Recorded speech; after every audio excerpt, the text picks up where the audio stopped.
Our gifts and our gaps, woven together, they make our authentic self, as hard as that can be to face, to be with and accept. Welcome, I'm Rick from Thriving Now, and I'm here with Kathy from the Intimacy Dojo. And this subject is one that has been alive in me ever since I heard the term gifted. And it's been alive in me with every criticism I've ever had about myself. And so I welcome all of us to this space. Laughter and tears are welcome. This is our intention together, is to have a sacred container where you can tune in to what's true for you. You can be with your gifts, perhaps a little bit more than you generally allow yourself to feel, and that we can also embrace our gaps and to feel and explore what does it mean to have a gap, and how can we all support and nourish each other, even though every single human being has gaps. We do. And I think that part of the problem is we're getting our cues, our symbols from TV and media, from movies and magazines. And part of what I notice is I would imagine that there's always in any given situation there might be a couple people that are going to stand out because their gifts match the situation's needs really well. But over different times, that's different people. Like, oh dear, we have to have dinner. The person that's the great cook that can pull together something from like nothing is the hero of the moment. But oh, we need to lift that heavy log. It might be somebody else, or we're gonna figure out how to build this woodcraft thing, and that's somebody else. Versus in our society now, we're watching movies, and I just remember being really struck. I never saw the movie itself, but in the Black Swan, they had 5 people to create that person. But to our brain, our survival brain is seeing one person. So they had one person doing the dancing, one person was doing the acting, another person was doing the naked scenes and where they body double, and they had someone doing I guess the fighting scenes. And they said that it was 5 people blended into this person that looked like the superstar. But our survival brain is not, again, it's not super smart. It doesn't understand this is make-believe. And it's like, oh, I need to be that good at everything to be competent and be okay. So we're it's fun to watch. I love watching superheroes and like people that kind of like, oh, to the rescue. But I think in normal everyday life, we take turns being the hero. We take turns with the gaps and the gifts, and and it's a beautiful flow, and we can learn from each other in this beautiful, like, oh, you can help me with this and I can help you with this, and we all feel like we're contributing, as opposed to like we're comparing ourselves to this idealized person that is like the perfect figure, the perfect ability, the perfect diction, has someone writing lines for her, and she gets to take 30 takes if she needs to, and they take the best one. And then our brain is like, I'm not that competent. I can't do it. So I think it's such a wonderful topic, Rick. Thank you so much for setting this up. And you touched on how our culture and our magnification and the way that we portray gifts, our comparison brain kicks in and we tend to start feeling diminished. Yes, not good enough. And sometimes it's really personal. Like, I've known people that love to dance. They still dance. They're in their 50s and they love to dance. And when that was rising, when they were a child, they were told you could never make a living dancing. Yeah. And it was suppressed.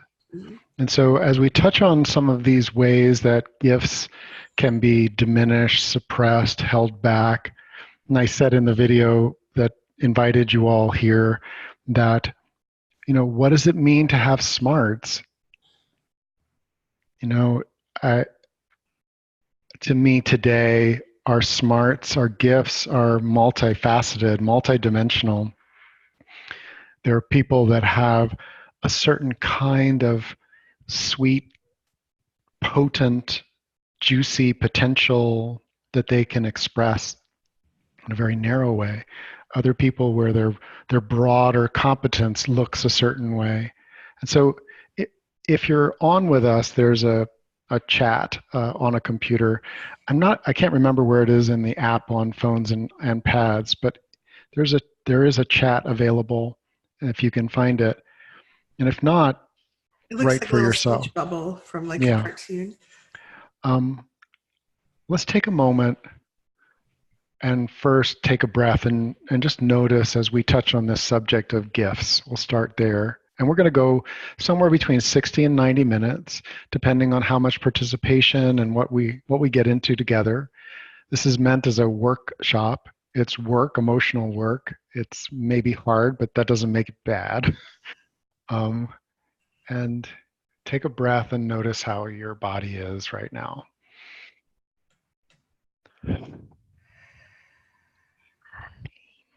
And if you're in a place where you can, just say out loud, my gifts. My gifts. And now let gravity do a little bit more work. Our human body naturally has to resist gravity or we end up in a puddle on the floor. But when we're sitting or standing or lying down, we can let gravity just do a little bit more. You might feel yourself feeling just a little heavier. And as you do that, you might also feel a rising feeling in your bones, like your bones rise and your tissues drape more. And we do this to increase our presence. And in the It's chat, good to I'd feel your love to feet. hear what's a gift that you felt is alive for you as something that you held at bay, that was diminished, or that you want to be celebrated around, whatever it is. Um, just give us a word, a sentence. When you were talking about what does smarts mean, I went a flashback when I was like a teenager, like 14. I was very smart. I was then talented, gifted, but I thought smart meant knowing things and telling people about it to show them. Someone started sharing a screen. Let me go I don't ahead. believe it was me. I was not touching it. I think it was an accident. There we go. Only the host can share the screen. Yes, and Yep, yeah, we're I good. didn't know everyone could. Um, and I was really obnoxious about it. Like I didn't mean to be. I was trying to show people that I was valuable. I was so insecure, but anytime anyone brought up something, I would tell them what I knew about it, whether it was appropriate or not.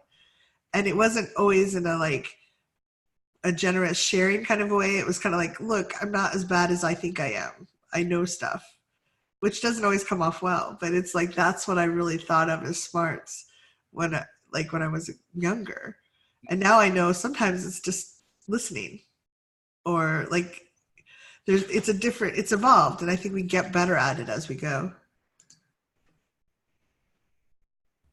Another breath while we take a moment for people to tune into themselves, and then we'll share what's in the chat. Yeah, the good stuff in here.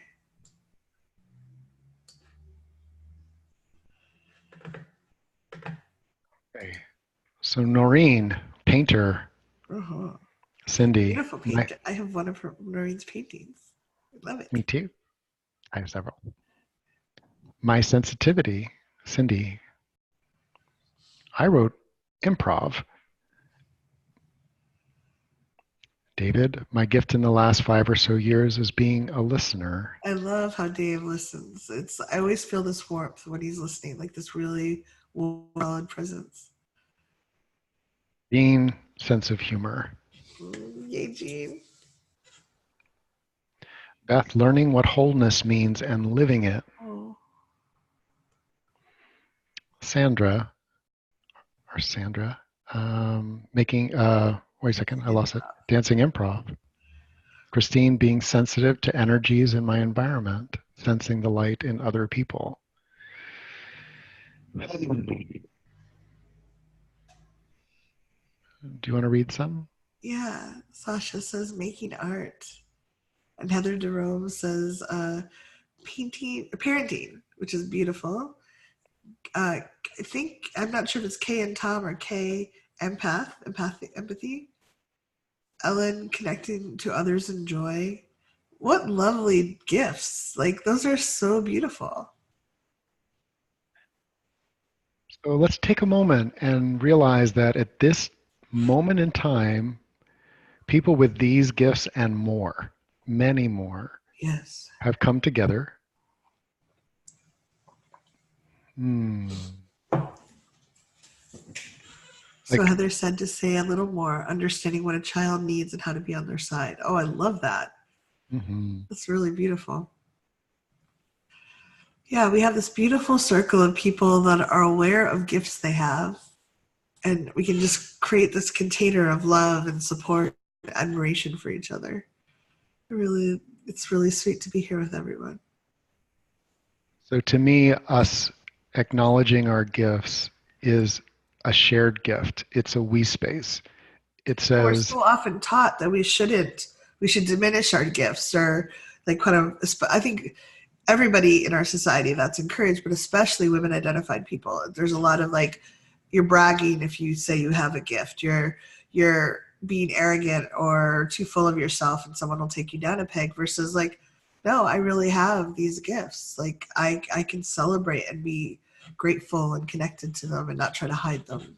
I think it's a would you beautiful. like to lead us in some tapping about that kind of like, Wanda said, I have to be a listener and became one, but I am not such a good listener to myself. Oh, hmm. that's well, just recognizing that is huge. And that's the gift and the gap right there Yes. together. Yeah, we're going to talk more about, and I want to like, we're going to talk about the gap a little bit. But we're also going to weave it back to where the gap can actually be one of your greatest gifts, but you have to wait to the end of the call for that. So if you'd like, let's do a little tapping on not feeling like we have permission or it's not okay to see our own gifts. So if you'd like, take a nice slow deep breath. See them and to speak them and to share them. Yeah. And when we exhale and make noise, we're actually sending a biofeedback loop to our brain that we're actually safe.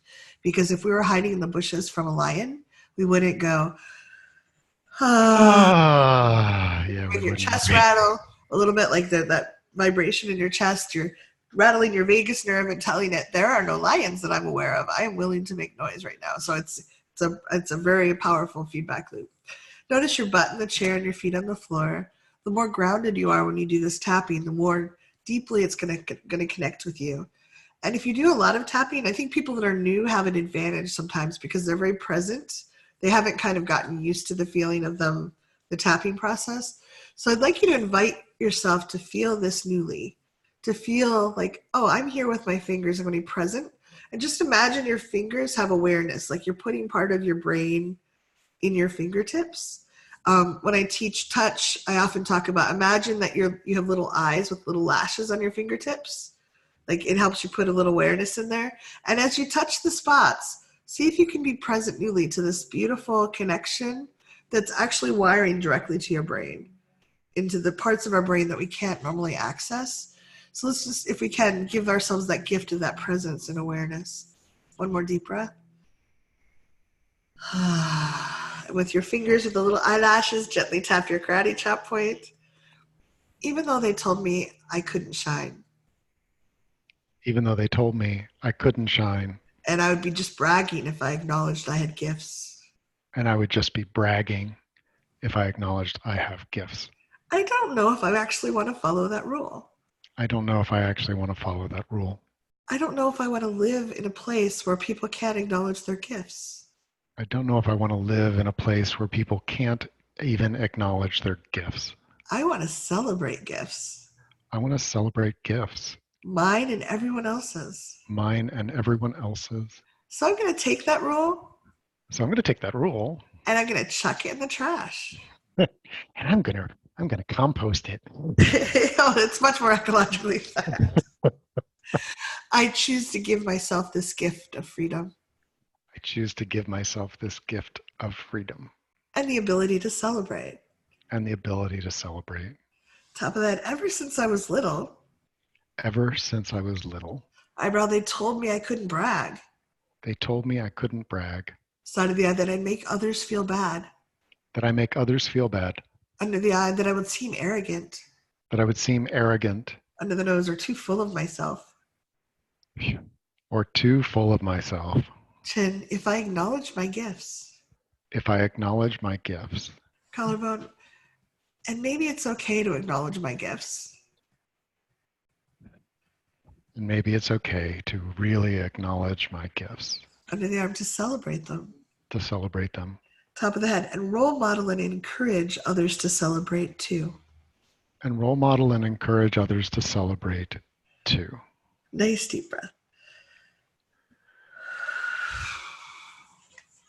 And just notice what you're feeling. Maybe it took me a lot of tapping to get past it because there was so much. If I said I'm good at something, they would just squash me because, and they meant well. They were trying to like make it so I wasn't, because I was very smart and I figured things out pretty quickly. They didn't want me to not fit in. They were trying to get me to blend in with everybody. But I want to be able to celebrate. I love this list of things people have as gifts. Like it feels so delightful to be delighted to be here in this presence. And I think that we tend to, as a society, be kind of negative because we're not allowed to talk about what we do well. We're not allowed to celebrate ourselves too much. Other people are not letting it in either. And it's just like, wow, we're all just focusing on what isn't. We're focusing on the gaps, not the gifts. No wonder our conversations are a little negative. I want to celebrate on what went well, too. So you said something there that that struck me, and I want to amplify it for us. Full of myself. I was saying to my client this morning that when we're in our gifts and also acknowledging our gaps, we really are full of ourselves. We are truly like Kathy being Kathy, and Noreen being Noreen, Rick being Rick, Jean being Jean, all of us being ourselves, because we're full of ourselves. We're not so clogged up with other people's energy of squashing or their envy or jealousy. I And think that, so I can relate to I had such low self-esteem as a child and into my 20s and early 30s, such low self-esteem that if I succeeded at anything, I didn't know how to hold it. And I really wanted everyone to notice it because I felt so bad about myself all the time that if I felt good, a little bit good about myself, I was super awkward. I was like a puppy that had been given a really cool toy and I was running into people and like I didn't know how to like celebrate it. I didn't have that role model. And it was just such an unexpected feeling that I would be very awkward about it. So I think my parents' idea was to suppress everything so that there was none of those awkward times versus like, let's role model how we can be really proud of ourselves, really full of ourselves. As you said, I love you saying that, Rick. We can be full of ourselves without having to pour it over everybody else or try to like I can be full of I'm a smart person and I really care about people and I can also see all of your gifts at the same time, if that makes sense. I don't have to be the only one with a gift because I feel so insecure. I mean, wow, we all have these amazing gifts. Isn't that that's so cool? We have all these resources. My survival would feel really good about all these resources being available versus the awkwardness of like, I don't know how to feel good about myself, but it feels so good. I'm just going to stumble over everything. I don't know if I'm making sense. makes sense to me. And we're getting someone said totally relate. And, Wanda acknowledged that I didn't dare write that I'm a good listener in my last chat. Thank you. If there is a real function in coming together like this, is that it strengthens, I think, the essential part of our gifts, which is that they are connected in community, in circle, in group. If we never have that experience, then we're stuck with the very individualistic this person compared to this person compared to this person, and they're all comparing themselves, and this child compared to this child compared to this child, and seeking individual something. And the peace for me has come from being for over 10 years coming together with people that are really rich in gifts in sensitivity, I mean, I didn't, I cried as a boy a couple of times until that was really squashed. And yet look at me now. I'm an emotional professional. What a weird thing. You know, I'm an emotional professional and not a therapist. I'm in this around these the energy of being full and in our essences is so extraordinary to witness, even if it has come at great cost and you know, to keep it alive when it's being squashed, alive enough that it starts to bubble up. I'd like to do a tapping now, and I'd like us to tune in if there is if maybe the gift that you shared is one that was not as squashed. But if Yeah. there is something that you are noticing that in your later years, once you had more freedom from your parents, once you had more freedom from maybe a relationship or two or 10 that used to treat you a certain way, what are you noticing that might be really uncomfortable or weird or awkward, scary, that's rising in you? That as you look at it, it's like, oh, yeah, that really was squashed. We'll take a moment, and if there, you want to share in the chat, that's fine. We're going to do a tapping here in just a minute. We're going to do another couple of breaths with some sound if you want.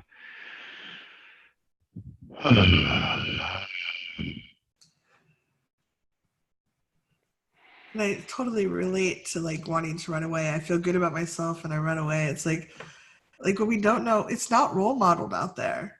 We don't see people saying, yeah, I am good at this. Or yeah, I do really appreciate that about myself.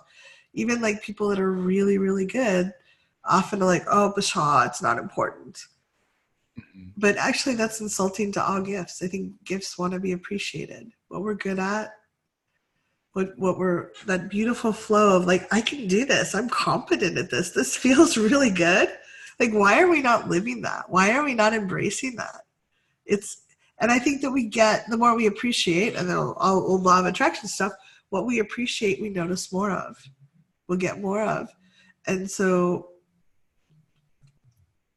it's just, I think it's really important. And Cindy, Uh, I Go ahead. said I feel tearful thinking about how my queerness was so completely squashed. I'm so sorry, Cindy.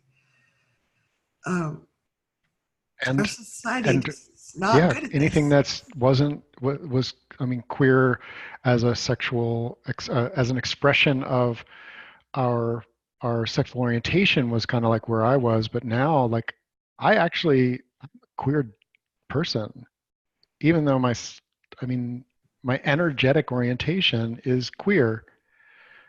It's not Well, a word that I necessarily apply, or but I'm just saying that you know there wasn't any room to be anything but X if and you our were an X and sexuality Y. is one expression of who we are.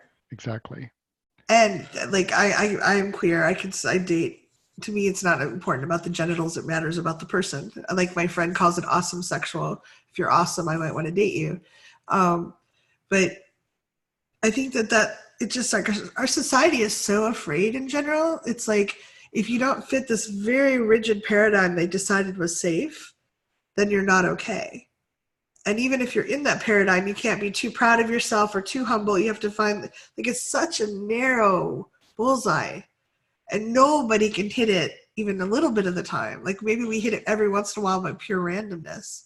Moves from person to person, Yeah. even though I was squashed into that little bullseye. Even though I was squashed into that little bullseye, And I still feel the effects. and I still feel the effects. I'm still unwinding being squashed. I am still unwinding, feeling squashed. Aspects of my creativity Aspects of my creativity, my squashed. competence, My competence, my heart, squashed. my desires and dreams. My desires and dreams.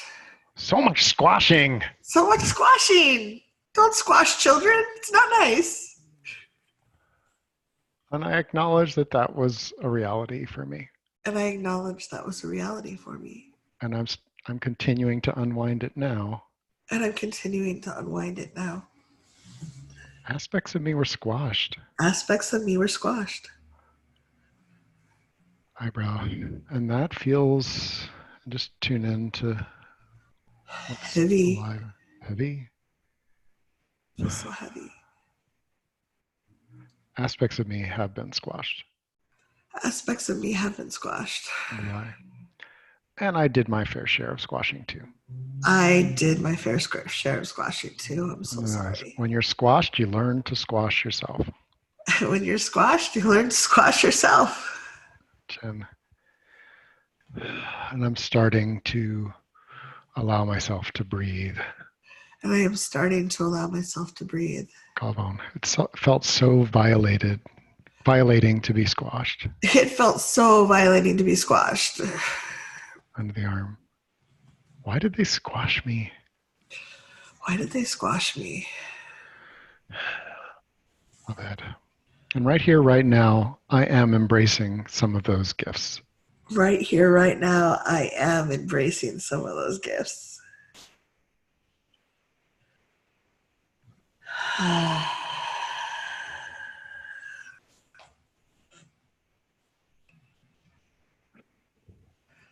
I think about empathy, high sensitivity, emotional aliveness, vitality, enthusiasm, and how in an environment where there's a lot of squashing going on, nobody actually figures out the range of motion. Right. Like, they're all like, what does it mean to be in my particular gift?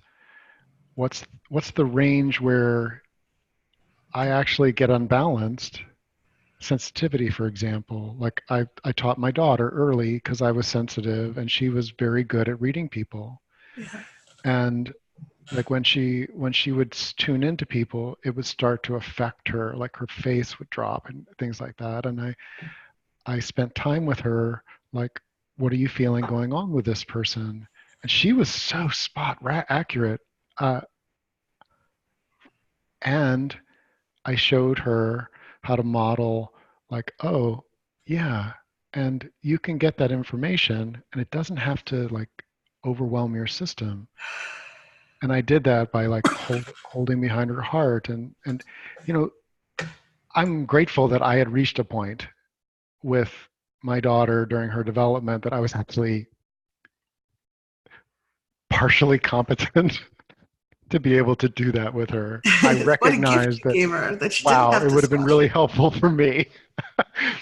And so I passed on something better, or at least more aware of her gift that can also be something that, like, having to learn it in our 20s, 30s, 40s, 50s, 60s, 70s, 80s, it's different.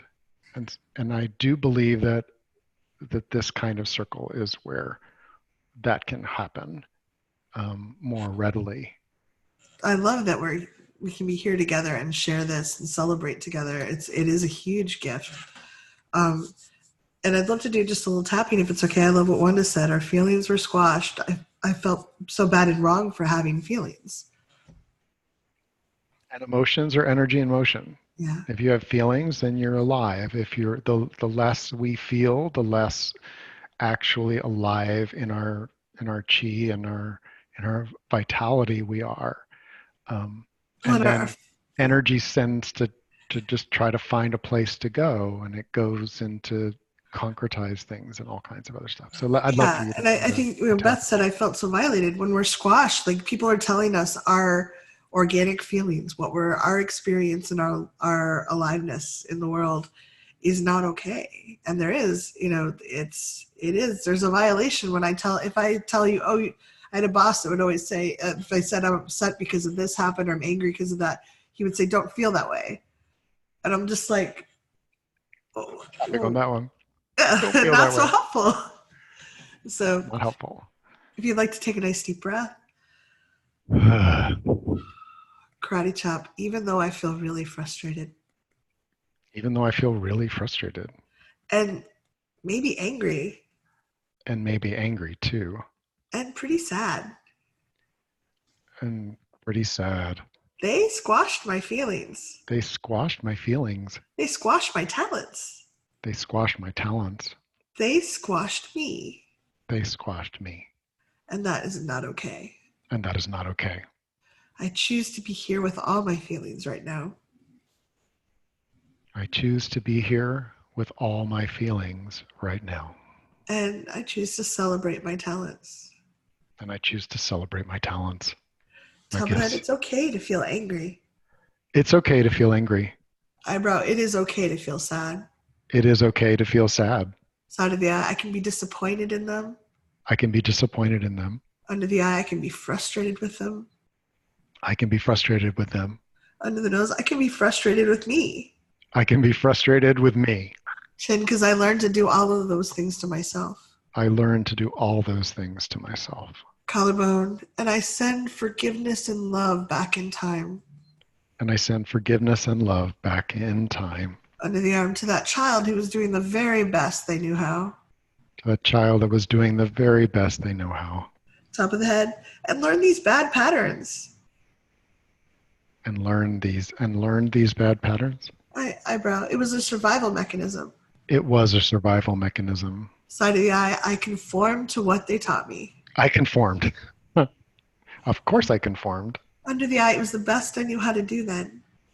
Was the best I knew how to do then. Under the nose, and I'm smart enough that I'm here right now.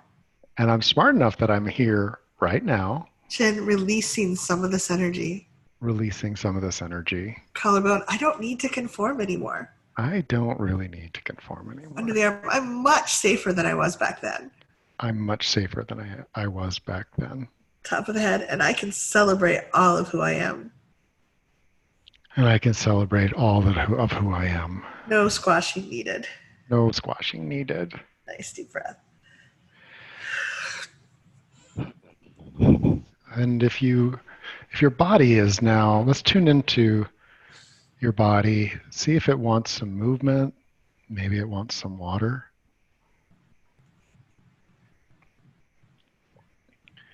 You know, you think about being squashed, whether it's down on your head or on your shoulders or on your chest or riding on your back. There's a physiological component. My posture has changed the less and less squashed I have been about Rick and his range. And, you know, yeah, it still requires chiropractic and other kinds of work as I unwind. And that's what it feels like. It feels like an unwinding of the squashed feeling. And thank you for that tapping, Kathy. So I want to check in with you all. Let's leave a few minutes for us to share what feels like wants to be shared. Let's start with the chat window, and then we may open it up for a few people to share on camera if you want.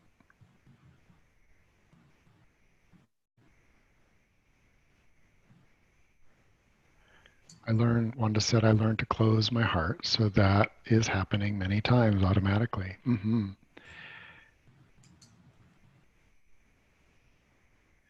These become reflexes. They do. Right? You swallow your words of truth. You swallow your enthusiasm. You constrain, contain. There's a difference in energy. I freeze a lot, said Jean. To me, one of the things we're looking for is emotional freedom for us all. And for me, freedom says, of course, I can contain an impulse that isn't right for the space, the level of consent, or right for me. Of course I can. But I'm not squashing myself to choose to not speak at a meeting. And I'm choosing to interrupt if what is being said is appalling to me, and that's what's alive for me is to speak into that. Both are choices. The person who was squashed and reacted by complying, like I did, I'm a good boy, tap, tap, tap, is sometimes the opposite is we rebel. And our reaction is to rebel, to have a knee-jerk reaction that is um, aggressive when we're calm and maybe downstream. We look at it and say, actually, the truthful me would have been like a little different. And so there's nothing wrong with any color in the rainbow, you know. Um, and to me, emotional freedom says that as we're being with our gifts and our gaps and our relationships, that we feel that sense of congruence in our choice. We can recognize and feel. Um, as Ellen said, I was definitely not allowed for us kids to show our anger. Well, then where does that go? I You get it's stuffed going to go all too somewhere. often. We stuff it in our body, and then we wonder Yeah. why we make some pains.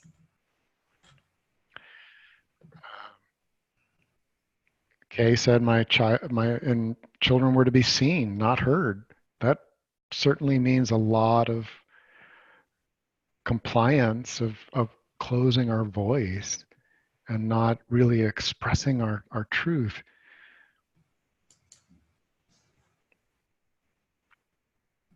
Okay.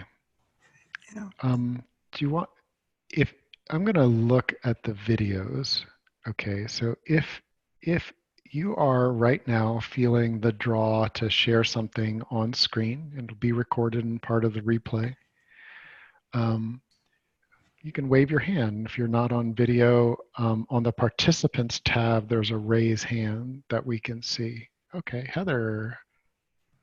Hi, Heather. Okay, can you hear me? Yes. Yes.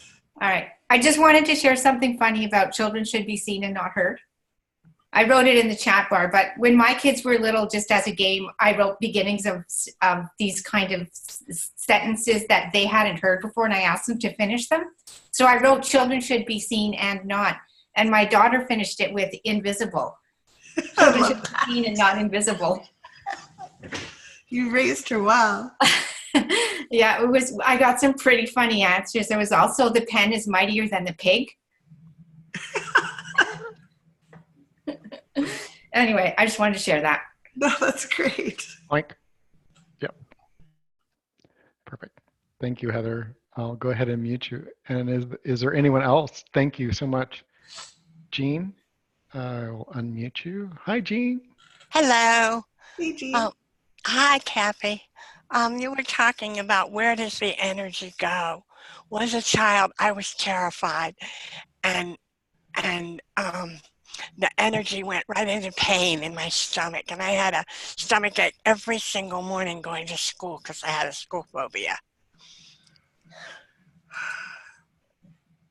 I love that you've done so much work on yourself to release that, Jean. I love your courage. Thank you. That's all. Thank you. Yeah, where does the energy go?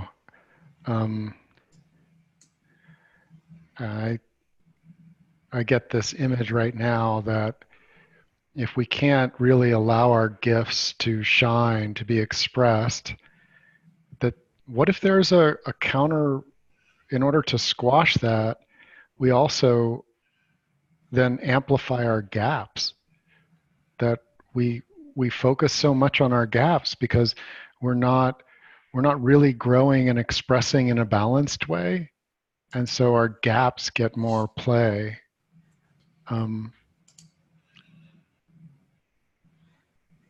David shared, I was taught not to show emotions. Now I'm joyfully crying when in the presence of almost anything that is awesome.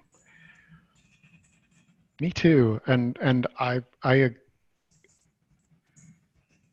yeah, when we're taught something, it becomes predominant until we get a place and a space and a time in our life when we're really willing and able, with support, to look at it and say, is this really what is true and right for me? And Yeah. okay. I'm feeling drawn to go to gaps. Does that Yeah, feel I was feeling the same thing. okay? So what I want to first say, what is a gap? Um,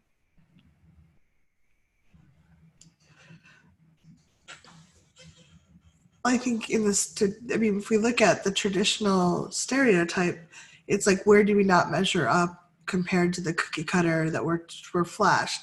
I mean, if you watch, one of my favorite things, and I've said this before, is I like to watch TV with no sound on, because then it really emphasizes for me, like, I'm not caught up in the story or what they're saying. I'm noticing, wow, all these people are blonde and young and fit and smiling and wearing certain clothes and acting a certain way.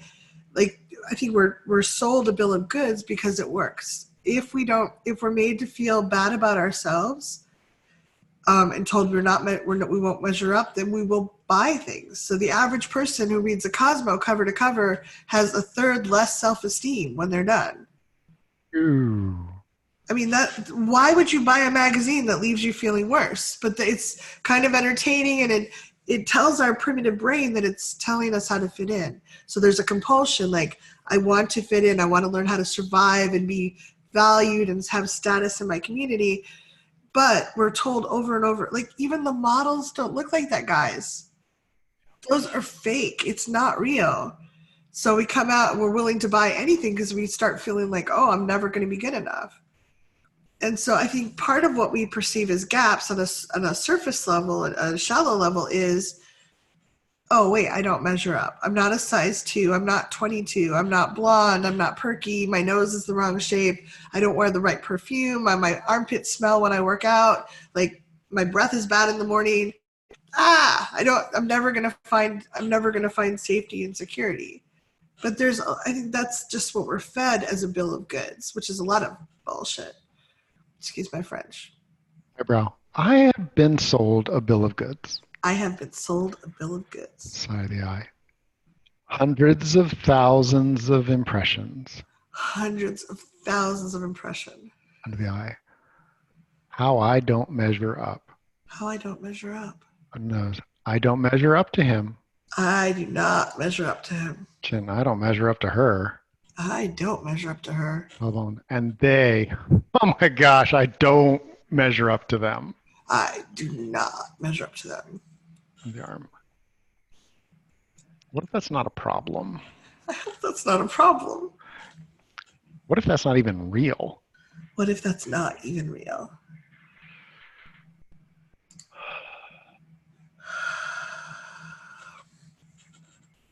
And so I feel drawn to share like a type of gap that can block us from exploring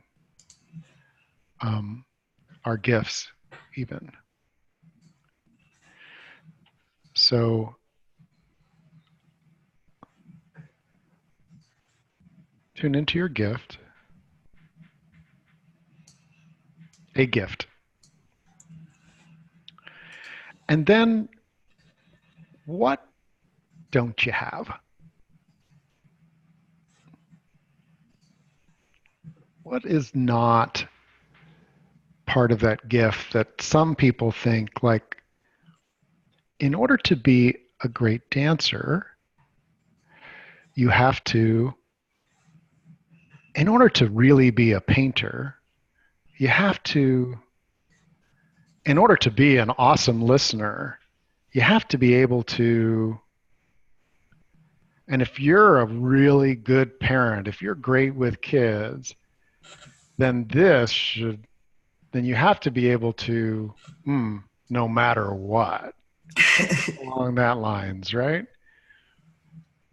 And if we just take a moment.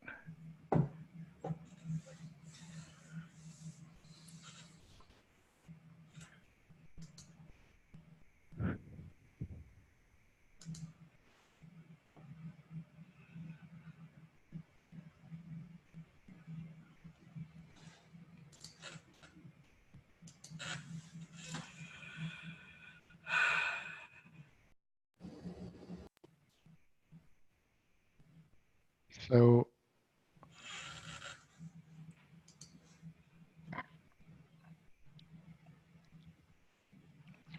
from the first time that I was exposed to music and song, my gap started showing up. And the gap is I really don't memorize songs. I don't memorization where I can just jump in from the start and play something through to the end is not what is true for me. And somewhere along the line, to be a musician meant that you could learn to memorize and play songs because that's what you saw. Now, sheet music and other things was a thing, but that's a gap. And honestly, after decades of knowing myself and quieting down the self-critic, like, why can't I remember this? Why do I lose track? Why can't I remember that final verse of the song that I have listened to 600 times? Okay. Why? Well, my brain, my being is not a memorizer. I am much more about improv. And as I've embraced that, what's happened is that when I pick up my instrument, I'm not trying to play songs. I'm improvising sound from me, sound from the guitar, sound from whatever, little bits of it. And I might remember a melody line or a certain aspect of the song and start riffing on that improvisationally. Now, some people, honestly, can memorize a song. That is an amazing gift. I know someone who has memorized over 2,000 songs. Wow. She knows everything about them. She even knows where they came from. She's a song catcher. She even uses that identity. I am a song catcher. I hear it once. I remember the story. I share it around fires everywhere I go. I'm a song catcher. Improv, that's a gap. And so what does it mean to be musical, a musical artist? If I cannot acknowledge that in any area of gift, there are gaps. And what came to me was in this morning's meditation was, I think of a song, and you take a song and you take out all the gaps, and it's not a song anymore. There's no space, there's no pause, there's no gap between one note and the next. And we as humans are vibrational beings, we're electromagnetic beings. Without our gaps, we're not part of the one song, the universe. It would be weird for us not to have gaps. And yet, again, I think emotionally, in our emotional body, in our pain body, in our psychology, our psyche, it's been drilled into us that, well, if you're really good at presenting on stage, that you really need to be good at one-on-one coaching. Yeah. Well, I know people that are really good on stage that, one-on-one, they look down at their feet, they whatever, and you can say, what's wrong with that person?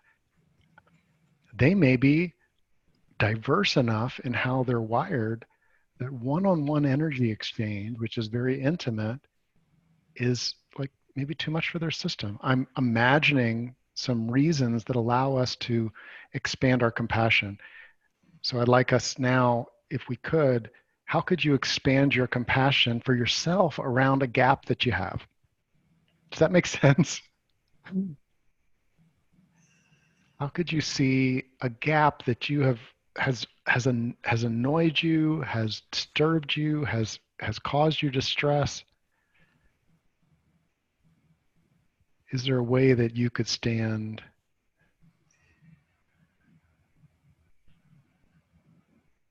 That one feels harder for me because like mine, it's not a societal imposed thing, but I have zero sense of direction. Like people joke that if you spun me around in a circle in my house, I wouldn't know which way my bedroom was. So like 0 to 10, how distressing does it feel that you don't have a sense of direction? It's really, I feel ashamed about it and very frustrated. I feel like I should have a sense of direction. I should be able to figure this out. But like to me, it just doesn't, my brain doesn't work that way, I guess. And when I'm traveling with people, like, I love it when a friend knows that about me and is like, gives me a little extra care, or says, why don't we walk together or something? But like, I have friends like, we'll meet you there. And I'm like, but it's several blocks and several turns away. I'm going to get lost. And they're like, use your GPS. And I'm like, I will get lost with my GPS if I'm walking. If I'm my car, I'm okay. But like, if you put me like walking, I will make the wrong turn and I'll end up lost with my phone alone out on the streets somewhere. And it's very frustrating. I've traveled all over the world and I get lost everywhere. I've traveled all over the world. Even though I've traveled all over the world. Traveled all over the world. And I'm right here at home. And I'm right here at home. I found my way back. I eventually found my way back, but it was not easy. I have a gap around sense of direction. I have a gap around sense of direction. I don't have a compass and a map in my head. I do not have a compass and a map in my head. And there's some shame there. And there is some shame there. There's some shame there. There's some shame and fear there. There's some shame and fear there. There is some shame and fear there. My gap evokes shame and fear. My gap evokes shame and fear. Under the eye. And it should.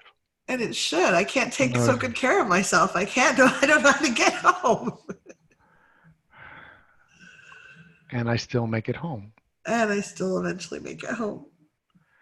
I wish I didn't have this gap. I wish I didn't have this gap. The reality is I have this gap. The reality is I have this gap. Reality is I have this gap. The reality is I have this gap. Top of the head. I accept the reality that I have this gap. I reluctantly accept the reality is that I have this gap. I reluctantly accept the reality that I have this gap. I reluctantly accept the reality that I have this gap. That was beautiful. Reluctantly accept the reality. Because I mean, I think of tapping, we have these awarenesses that rise, and the core before we do anything else, I deeply and completely accept myself, I think is very general. It's a good approach. And here we have a gap. You know, you don't have a compass in your head, and I don't have a photographic memory. Uh-huh. And I don't have a memorizer in my head. And those are gaps, and they have impact on us. And we're both saying it has evoked some shame. It sometimes creates fear. Can I take care of myself? Can I do the things that I want to do? How do I adapt? But the first thing that I'm looking at is, can we reluctantly accept, look, this is a reality. It is a gap. And I have, you know, how many times have you like tried to learn a sense of direction? I mean, I'm always feeling like I should just be more aware. Like, for a long time, I thought I was just not paying attention. That was being lazy, or, like I beat myself up in all different ways to try to make myself remember. Like I would try to memorize the steps, but ever since I was a kid, like I was 14 before I really knew my left from my right. Like, to me, they don't. Like people say, put the L up, and I'm like, they both look like L's. I have a little bit of dyslexia, and like for me, it was like I don't know how to do it. Like I didn't know how to. Like I've tried. I put a lot of effort into it and a lot of shaming myself, but I haven't learned anything. Like it doesn't. You don't have a lot of homing pigeon in your lineage. So if we look at your DNA, apparently there may not be a much passenger homing pigeon. And yet I'm somebody who's pretty shy, so I like knowing where my home is and how to escape to it if I need to. And then, so when I go to new places, especially, there's that like, how far are we going? Where is it? Is it like if it's just down to one road, I can do it. But like I'll have to come out of the restaurant and I'll be like, which way is the hotel? Let's check in. Is there anyone that's on video that I can see you that has something that is a gap that's like you'd like to do some tapping on? Okay, Dave. Hi, Dave. Hi. So I have a Starbucks bunch of old farts 3 times a week. And I'll be darned if most of them, there are usually 5 to 7 or so, and most of them know street numbers and road road names and so on. And I don't get lost, but holy cow, I, I have a gap on street names and street numbers and that sort of thing. And it absolutely amazes me that there are some people for whom that internal compass is just There. powerful. Yeah. Yeah. What do you feel? I mean, is this a source of how much distress does this cause you, or uncomfortableness, 0 to 10? 3. Yeah. It's not very big. But I don't actually shame myself. Well, I do too. I do shame myself a little bit. So what's wrong with you? Why, you can do that. You're smart enough. What's wrong with you? Yeah, what's wrong with me? What's wrong with me? What's wrong with me? I'm smart enough. I'm smart enough. I I should be able to do that. I should be able to do that. And I have a gap. And I have a gap. And I reluctantly will try really hard to accept that gap. It feels more like higher than a 3 day. Yeah, you're fleshing it out. Yeah. Uh-huh. Yeah. I have a gap. I have a gap. And I'm in the And I process have of a reluctant GPS. to accept that reality. And I'm working at accepting that reality. Yeah. Thank you. Feels better. Thank you. Cool. This is an interesting exploration, isn't it? You take people that are smart, they're capable, they can have relationships, deep relationships, continual relationships with people. And then there's something that comes up and gets clear that there are people that have gifts that we don't have. And I think that even just exploring it and acknowledging it, start shifting it.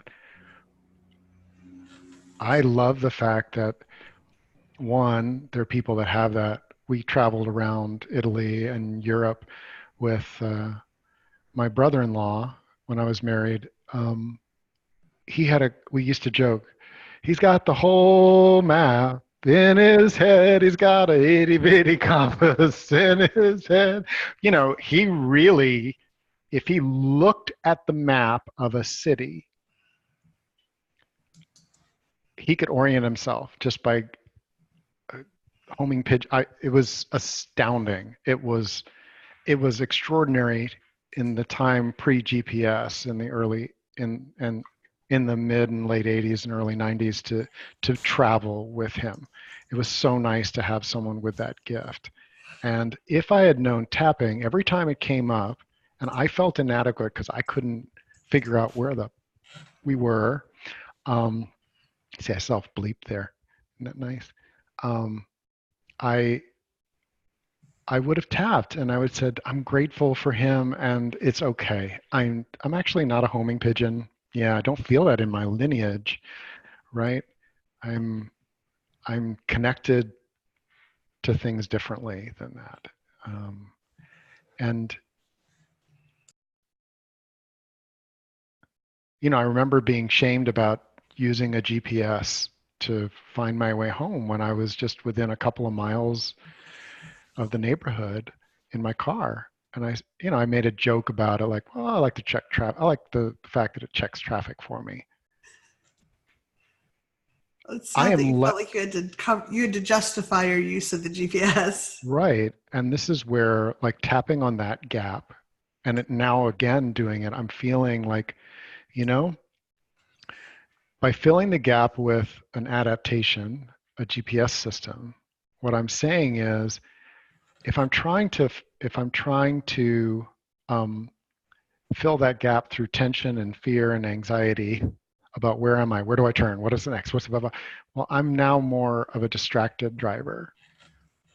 If I have a moving map with directions, it takes me very little brain power, and I actually am much more aware of what's going on as an actual driver than I would be if I'm worried about where I'm going, looking at trying to figure out if this is the street, is this the street, is this the street? And I think about, for all of us, like, what does it mean to be distressed about our gap? And what does that, how does that impede our ability um, to find adaptations that are, that work for us? Mm. Yeah, I think that sometimes when we're buried in the shame, it's hard to find other solutions. Or Would you lead to a just tapping on that? When we're buried in the shame, it's hard to find other solutions, because the next place I want to go with this is around adaptations. And yeah, I think that when we feel ashamed, we're frozen. That there's that sense of our brain just like, oh, I'm not good enough. I'm not going to survive, or there's something wrong with me, and we get stuck there because there's no place. We're not trained as a society to move through that. And so when we start tapping on the shame or the disappointment or the anger, or the fear that we feel, one, I think we can actually get better. Like it was interesting to tap on that, because it's funny how I tap on so many things I never thought to tap on my feelings around not having a sense of direction. But I think there's a lot of shame and fear about it, because I've gotten lost in places. Like when I was in Sweden, I lived there for a year, and this is well before cell phones, and I didn't speak Swedish well at the time, and I was in Stockholm, and I ended up walking for like 8 hours because I was so lost, and I was afraid to ask for directions, because it was a very safe neighborhood. Like Sweden is incredibly safe, but I didn't know that. So like I was afraid to let anyone know I didn't know where I was. So I ended up walking around the entire outside of the city, and I did eventually I had a map and I found out where I needed to go. But like it was a very, very long day, and I did not do the things I planned to do. Yeah. And I think that we just get kind of stuck and bottled in with all those feelings. And I might actually be better at have some sense of direction if I was not so caught up in this fear reaction and the shame reaction to it. And I don't know that I'll ever be great at directions, but I was like, why didn't I think to tap on this before? It's like, well, and thank you for making the point. I want to jump to tapping, and here's the thing. Some people tap because they have this gap that causes them distress, and they're trying to make it a gift. I believe that if we're not heaping shame and distress on top of something that is a gap, it will rise to its natural level. Because just like in music, there can be a long rest and there can be a short rest. And our gaps aren't just like binary. I have a gift or gap. It is a score. It is something that changes from day to day, moment to moment. If we're feeling particularly rested and connected to a space, we may have a much greater sense of direction than if we feel the chaos of energies and emotions and noise and things. We may, it, does that make sense? yeah. So would you lead us in a tapping around the burden of the heaviness of shame and how it clouds us? Nice deep breath. Karate chop, even though I feel so much shame around this gap. Even though I feel so much shame at times around this gap. I'm not good enough. I'm not good enough. I am going to fail. I am going to fail.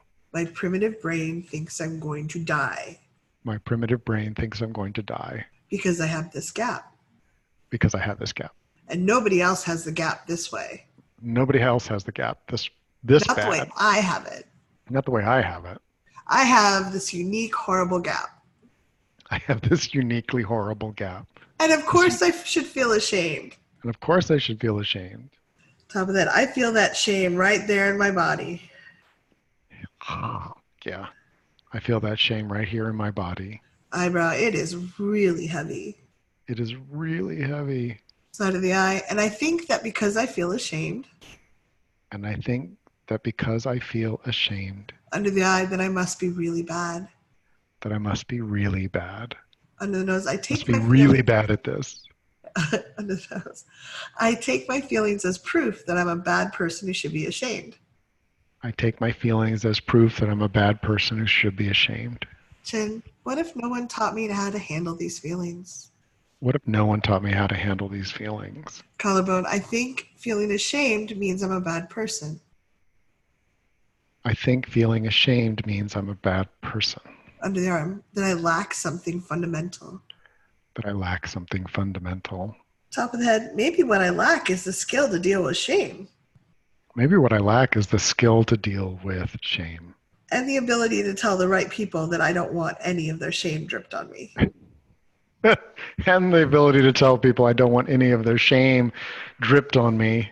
I'm open to exploring this more I'm open to exploring this more. and releasing a whole bunch of this shame. And I'm releasing a whole bunch of this shame. Ooh.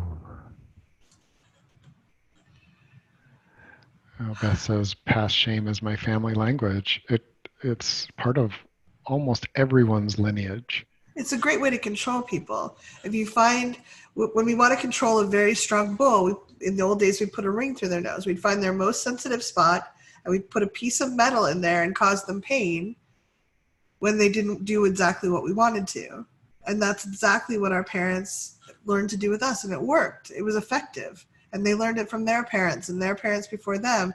Find a place where someone feels vulnerable or it's sensitive and cause them pain about it if they don't do what you want. It does control us very, very effectively, but it does not allow freedom or self-expression or growth or lovely. Like if someone has a ring through my nose and has control over yanking on it, I'm never going to feel free and connected and loving with them. I'm not going to, they always have that control. And I'm not like open and expansive and like, oh, I want to see you. It's like, how do I stay away from you hurting me?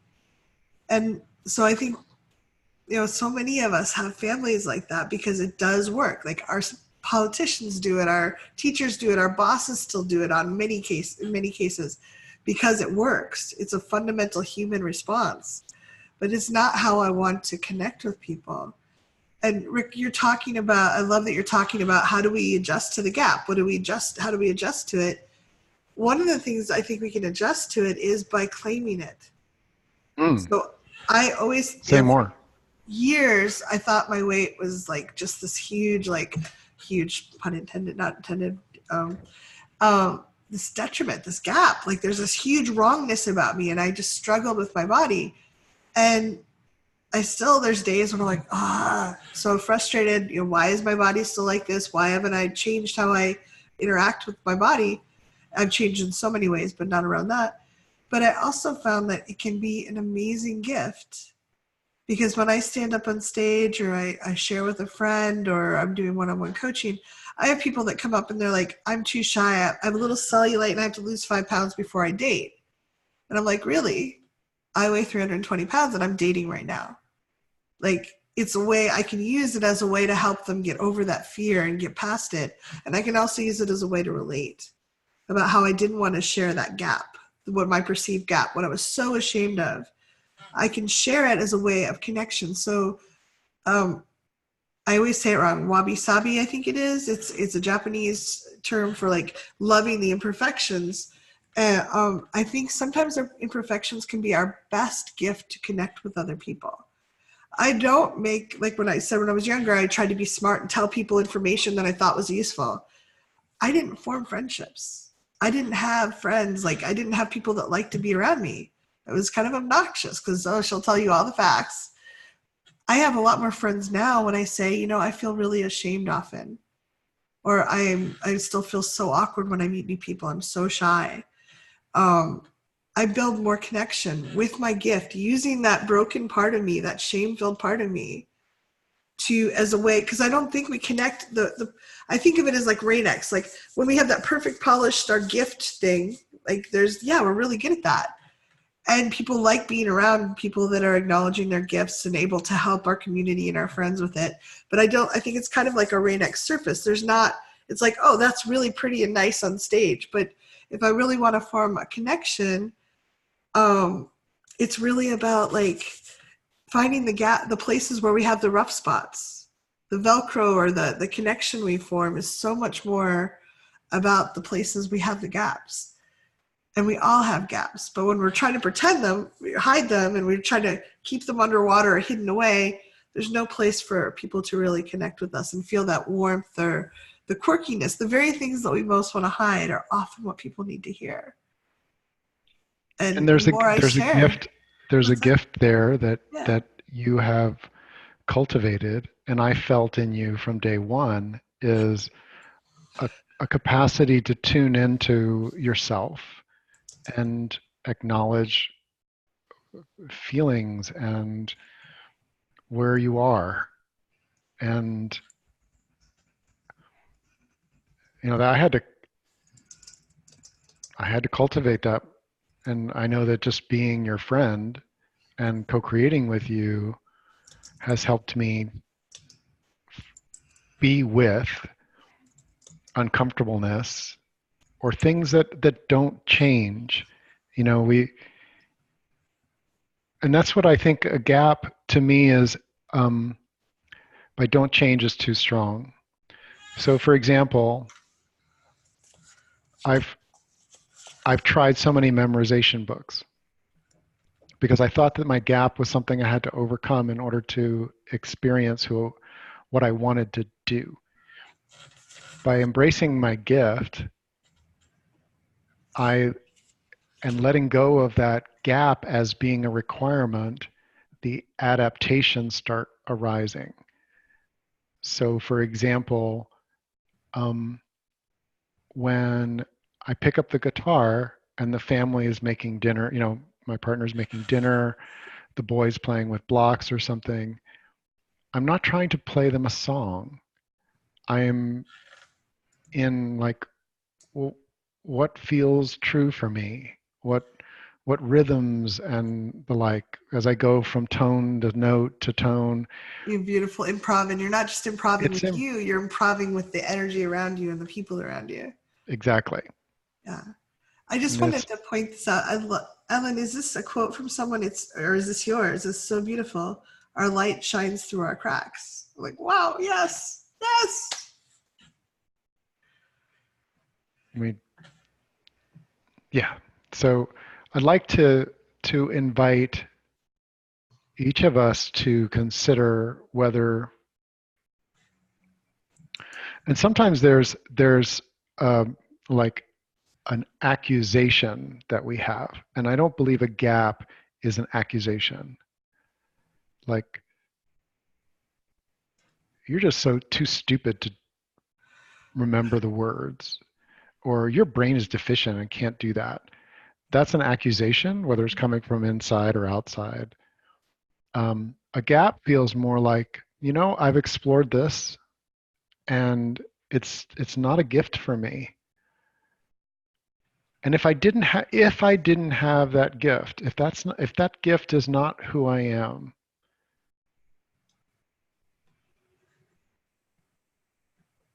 how could I adapt in a way that would still express the part of me that is a gift?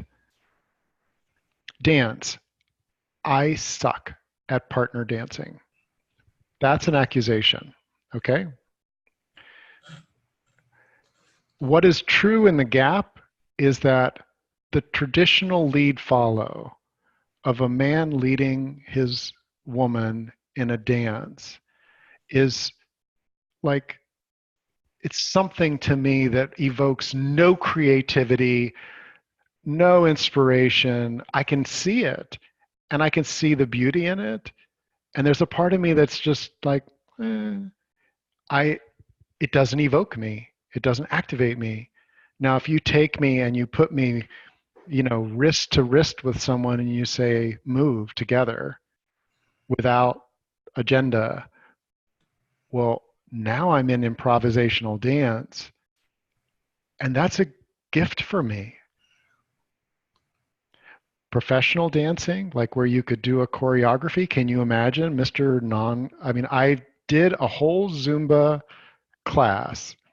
I worked to memorize the choreography and the songs for 3 months. what actually came out of my body was not exactly what I had tried to practice with my cards and everything else. I got into it, and it wasn't that I was distracted. It's just my body started doing something different in response to the group, in response to my own where I was in that moment. And so if dance means partner dance, lead follow, then I'm not going to be a dancer. But the adaptations is, what is dancing? You re-ask the question, like, what does it mean to be a painter or an artist? What is it? And what fits something that feels like a gift for me?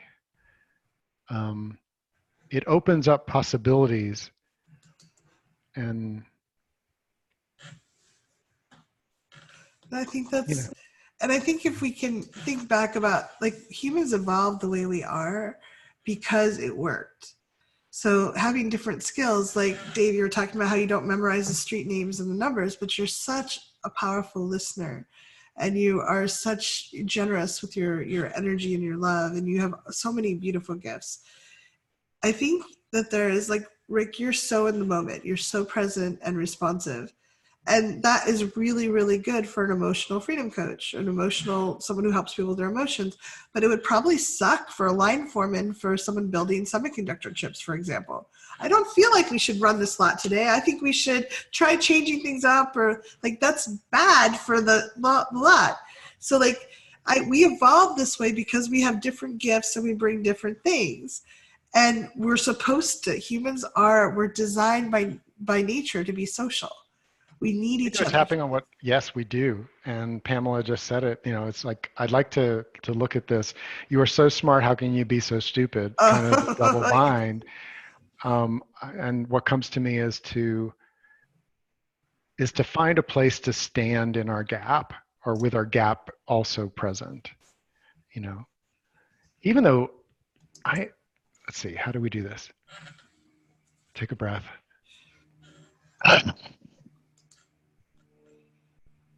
Even though I am so smart, Even though I am so smart, I am so stupid. I am so stupid. Even though I am so stupid, Even though I am so stupid, I am so smart. I am so smart. And I'm a mix of gifts and gaps. I am a mix of gifts and gaps. Who isn't? Who isn't? Top of the head. I am so smart. I am so smart. I am so bad at that. I am so bad at that. Side of the eye. Truth is, I'm really great at that. The truth is, I'm really great at that. Under the eye. Oh, I so suck at that. I so suck at that. Under the nose. I'm really hard on myself about that. I'm really hard on myself about that. Chin. I'm actually better at that than I give myself credit. I'm actually better at that than I give myself credit for. Oh, I'm actually not totally horrible at that. I'm actually not totally horrible at that. Even though I could be better. Even though I could be better. In my imagination, I think I could be better. In my imagination, I could be better. I'm in the process of embracing my gifts and gaps. I am in the process of embracing my gifts and gaps. I have gifts. I have gifts. I have gaps. I have gaps.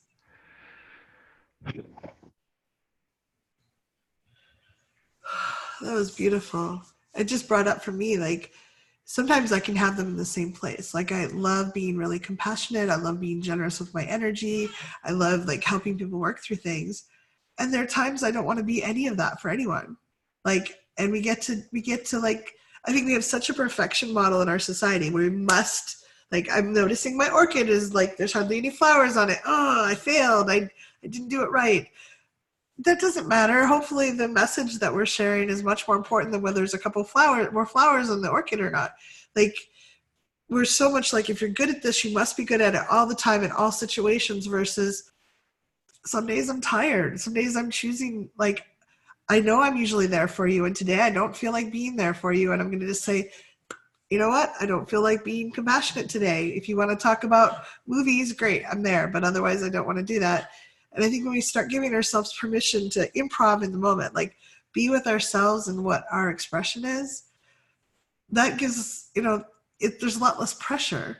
And I certainly know when I'm more tired, I'm even worse with directions. Like, where are my reserves? Where are my tanks? And what do I need to do to take care of myself around that, around where I'm at in the moment, rather than shooting on myself. I should be good at this all the time. And then I don't actually notice like when I need to like back off a little bit or say, hey, you know, I said I'd meet you, but I'm just going to stay home today. And as we develop, I feel this awareness of sharing our gifts and gaps with each other and the people that are close to us that are capable of hearing that. And I know that that'd be like, you know, there were times in my life where talking about my gaps would have been way too vulnerable. Yeah. And I want to live in a world where we can share, for example, that this is something that really doesn't come naturally to me. And how can I interrelate with people that have the capacity to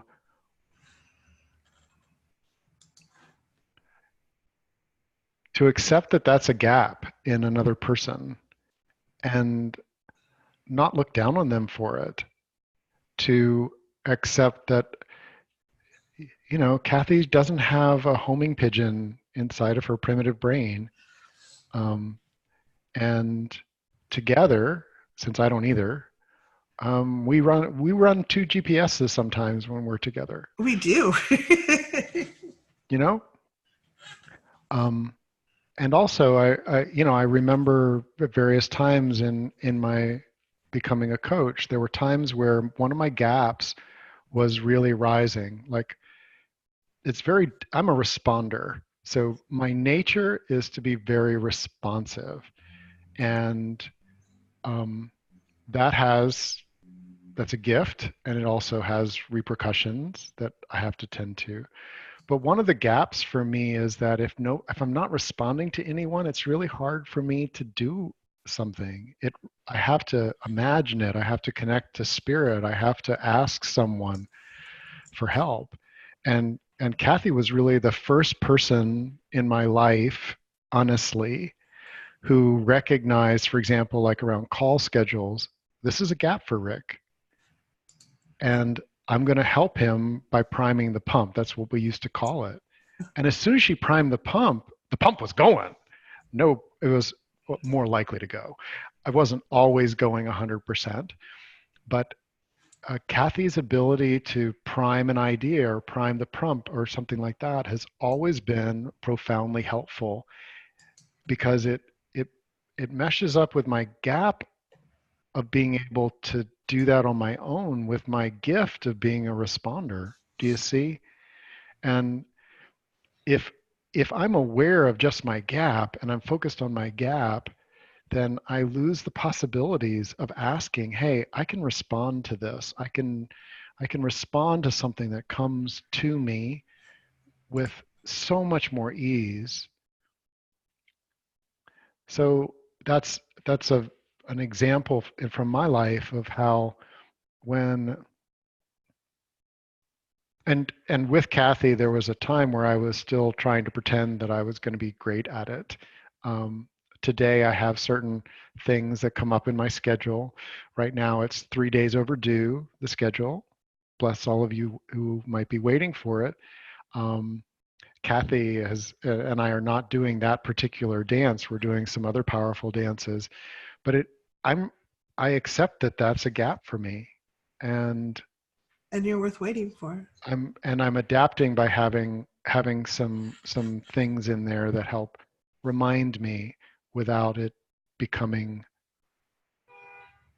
I don't know. I hope that this is in the this to me is an exploration that I'm seeing signs of it as you look at people whose gifts and gaps come together. You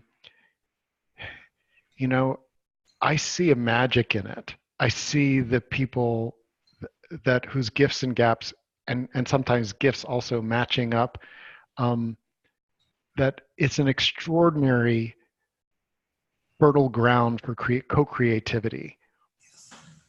If we're pretending we don't have gaps, if we're not embracing other people's gifts as a real gift to us too, to have that in our world, then we're missing a lot of potential opportunity for co-creation. Absolutely. We really are. And I love this topic. I'm so grateful that you suggested it, because it's just a place where a lot of people get stuck. And I love what David said. Sometimes I'm amazed at the brilliant things I say or do. Other times I try to get out of the car with my seatbelt on and I'm like, oh my God, that's so me. It's like, sometimes like, wow, that came through me. I'm so delighted. And then the next day I'm like trying to open the door when it's locked, or like spilling coffee down my front, or trying to get out of the car. I'm like, why is this not working? Seatbelt. So I think that's about being human. And we don't see this.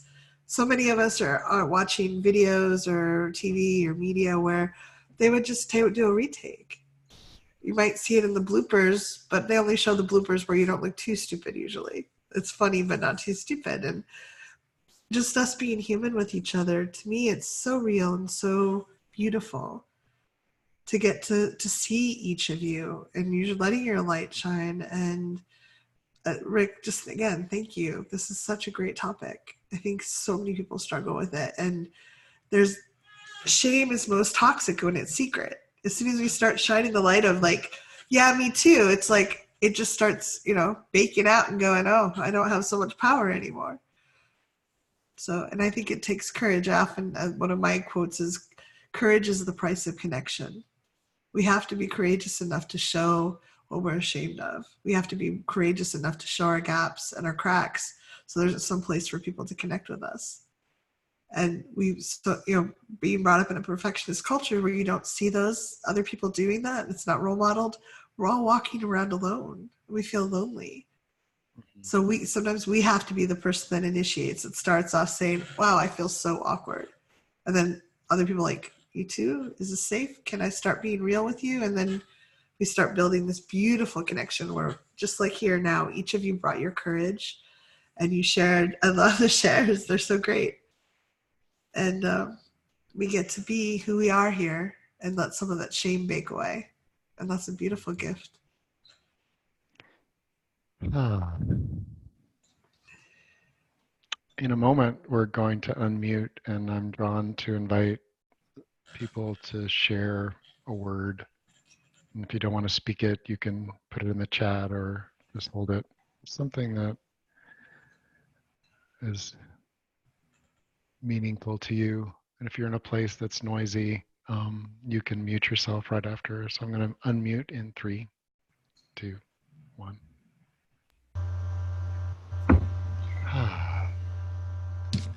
We can go just popcorn style. What's a word or love. Thank you. Amazing. Gratitude. Possibility. Hearty. Joy. Connection. Freedom. Light. Compassion. Can I share something that's more than just a word?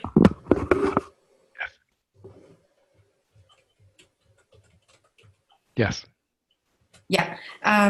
So when my kids were little, we homeschooled, and there was a whole community of homeschoolers. And I always used to realize that in the community of homeschoolers, every kid had extremely obvious gaps and extremely obvious gifts. And the gaps were never, like amongst the kids, the gaps were never thought of gaps. There was just, that's who they were. And people used to help each other out for them. And there was this one kid, Misha, he didn't learn to read till he was about 16. And the kids used to read with him and read for him. And, my son was a little bit autistic, and it was just all so accepted and so normal. And to me, it was just such a gift to watch this like hodgepodge of kids that were completely nonconformist, who had no idea that they were being nonconformist because it was just what they were like. Nice. It was great. Thank you so much, Heather. Kathy, thank you. Thank you all for being here. For all of you, we co-created this together. Sending hugs to all of you. Group Thank you hug for your for anyone love who and wants your to join. generosity.